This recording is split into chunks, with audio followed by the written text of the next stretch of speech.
nous a parlé tout à l'heure d'une vente aux enchères d'un des tableaux qui va probablement exploser les records, puisque c'est un Picasso de la première période. Mais il y a une autre vente aux enchères. Oui, non, je voulais vous donner des d'intéresser. nouvelles de la vente aux enchères des 8000 disques vinyles issus de la discothèque de Radio France. Voilà, alors cette vente a eu lieu, elle a rapporté, je vous en ai abondamment parlé ici. Cette vente donc a eu lieu, elle a rapporté 150 000 euros, soit 50% de plus que l'estimation qui avait été effectuée par les experts. Alors la perle de la vente, c'est un inconnu qui l'a acheté, je me demande si... il en a peut-être encore. Alors, 45 tours de Syd Barrett, le fondateur des Pink Floyd, pour 10 500 euros. Quand même. Ça va. Oui. Un 45 tours de Jean-Jacques Goldman d'avant la gloire, intitulé Back to the City Again, est parti à 200 euros. Et alors le ça fait une grosse marche, hein, 10 oui, 000 ça fait 200 euros. Ouais. Et nous avons le 10 de William à 10 euros. Et encore, on n'a pas dédicacé. Alors, non, mais le Figaro raconte une scène attendrissante qui a eu lieu lors de cette vente aux enchères. C'est une petite fille de 7 ans qui a mis une option, donc qui a enchéri sur un assortiment de bandes.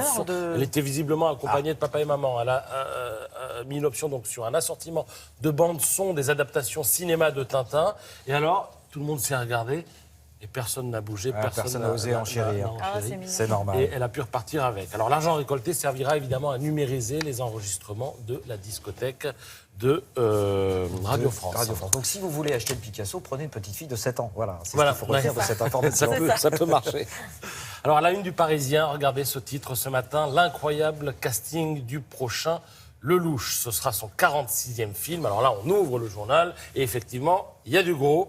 Alors d'abord, le titre du film, Chacun sa vie et son intime conviction. Ensuite, casting, allons-y, Jean Dujardin, Elsa Zilberstein et Christophe Lambert, parce qu'ils étaient dans le dernier Lelouch 1 et 1 qui a fait 1 million d'exemplaires, donc succès. Mais à ces trois-là, vous ajoutez Johnny Hallyday, Thomas Dutronc, Mathilde Seigné, Antoine Dulry, Vincent Perel, Gérard Darmon, Audrey Dana, Béatrice Dalle, Francis Huster, Philippe Lelouch, Vanessa Demouy, Michel Leb, Jean-Marie Bigard, Zinedine Soualem, Yann Folly, Stéphane De Grotte, et même, oui, j'en oublie, mais je vous cite quand même aussi, l'avocat Éric Dupond-Moretti. Voilà, chacun tournera 2, 3 ou 4 jours, parce que c'était l'enfer pour se mettre d'accord avec tous ces gens qui ont un emploi du temps de la mort. En revanche, à la fin du tournage, il y aura une séquence avec tout le monde, promet Lelouch ce matin dans Le Parisien.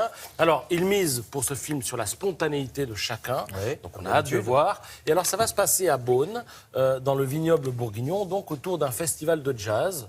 C'est là que se passe le film, et le film sera aussi entièrement tourné à Beaune, dans les ateliers du cinéma de Beaune que Lelouch a monté là-bas. Et 13 élèves, vous savez que 13, c'est son chiffre fétiche, 13 élèves sélectionnés. Film 13 d'ailleurs. Voilà.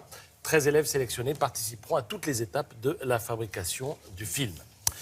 Le magazine Réponse Photo nous propose son résultat du concours photo catégorie noir et blanc.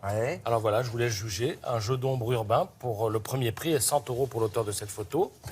Ensuite, cette symétrie diagonale, c'est ainsi que les spécialistes jugent cette photo. 3 promeneurs en bas à droite et 3 branches qui pendent en haut à gauche. Ça, les petites bandes, d'accord. 75 euros pour l'auteur de cette photo et 50 euros pour l'auteur de cette photo, où on retrouve la sensation de vitesse procurée par la déformation de la roue avant. Ça doit vous rappeler quelque chose, on dirait la célèbre photo que voici, qui avait été réalisée en 1912 par Jacques-Henri Lartigue. La voiture était une de la... Il n'avait pas fait exprès.